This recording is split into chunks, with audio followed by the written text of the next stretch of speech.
అసలు నేను యూట్యూబ్‌కి ఏం పాపం చేశానండి? నా మీద ఇంతలా పగ పట్టింది. ఏంటక్కో ఇప్పుడు అంత పెద్ద మాట అంటున్నావు? ఏం జరిగింది? ఏంది అనుకుంటున్నారా? అవునండి. యూట్యూబ్ ఛానల్ స్టార్ట్ చేసి 10 డేస్‌కి పైగానే అవుతుంది. వీడియో పెట్టిన ప్రతిసారి డిసప్పాయింట్ అయ్యి బ్యాక్ వస్తున్నాను. అసలు వ్యూస్ వస్తాయేమో అని ఆశతో చూస్తున్నాను.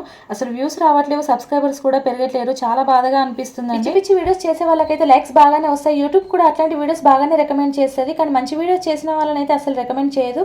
చూడాలి, మనకు కూడా ఏదో ఒక రోజు మంచి రోజు వస్తది కదా! అప్పటిదాకా వెయిట్ చేయాలి. అంతే కదా ఫ్రెండ్స్? సర్లే ఇదంతా పక్కన పెడితే మన ఆలు బజ్జీలు ఎందాకొచ్చాయో చూద్దామా మరి? కొంచెం శనగపిండి తీసుకున్నాను. అందులో కొంచెం కారం పొడి, కొంచెం పసుపు, కొంచెం ఉప్పు, కొంచెం సోడా వేసుకొని, ధనియాల పొడి వేసుకొని అయితే ఇలా కలుపుకున్నానండి.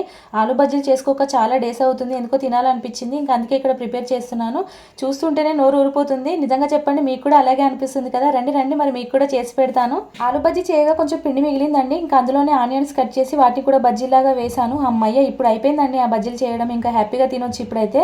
వీడియో నచ్చితే లైక్ చేయండి. నా ఛానల్ సబ్స్క్రైబ్ చేసుకోండి. Thank you for watching. Take care. Bye bye.